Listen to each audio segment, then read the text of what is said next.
So you'll have to excuse the mess, but I wanted to do a first impression review of this Ryobi electric lawnmower. It's the RY401170VNM 40-volt brushless mower. I paid $250 for this on sale of my own money. Normal retail price for this is $300.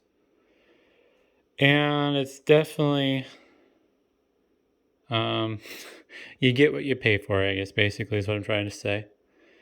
The quality of it off just first looking at it is definitely interesting.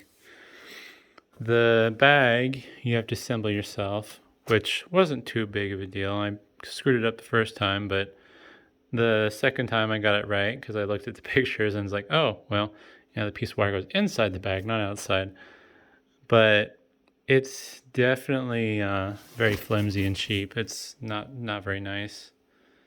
I imagine with the spacing of the mesh and everything, because you can see light through it right there, I imagine if you go over anything that's dusty, you're going to have a bad day. Assuming this has enough power to propel and stuff in there.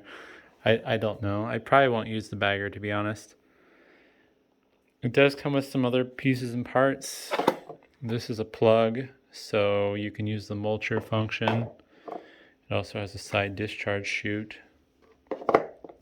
The battery that mine came with is the 6 amp hour variant, along with this charger here, which is the 0P408VNM. And if my camera would be so gracious as to focus for me, there we go. You'll see that it shows a rated input of 194 watts. And this battery, basically 6 amp hours at 40 volts would be 240 watt hours. So my assumption is, assuming that full 194 watts is going into charging the battery, this is probably going to charge for an hour and a half. I'm sure it's listed somewhere in the documentation, but I haven't really read any of that yet. This top cover is really disappointing. It doesn't appear to lock down. There is a magnet right there, but if it's supposed to interact with something, it wasn't included because there's nothing there. So maybe if anything, I'll have to find a piece of metal there. Otherwise, the only thing holding this down is gravity.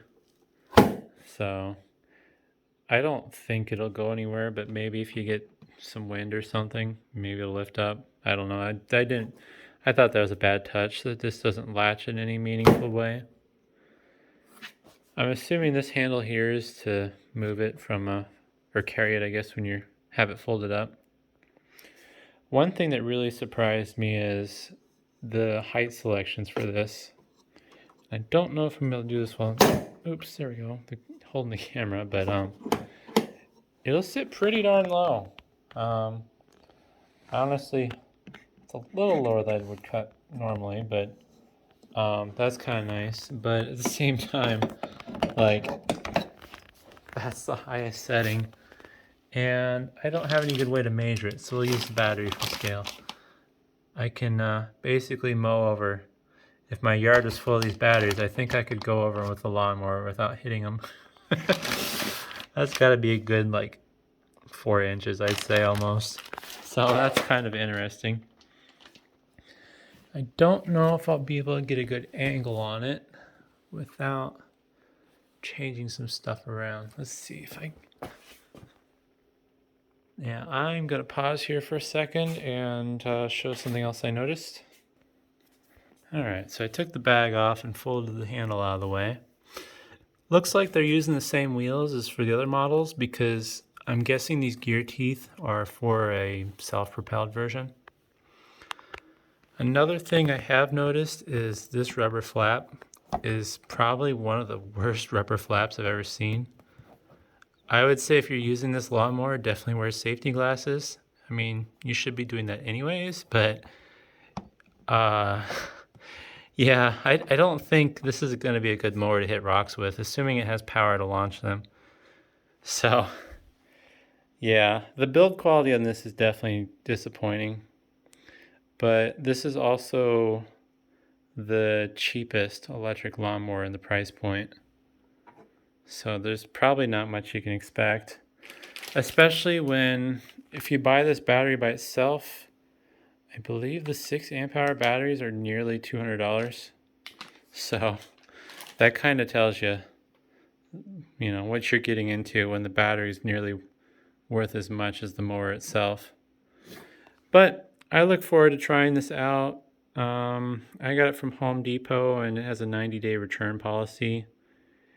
If I absolutely hate it, I may end up returning it, but my intent of purchasing this was to use it and keep it. So I'm kind of hoping that it's going to be as good as the reviews say it is, because I don't think there are too many bad reviews. But hopefully that's interesting. Thanks for watching.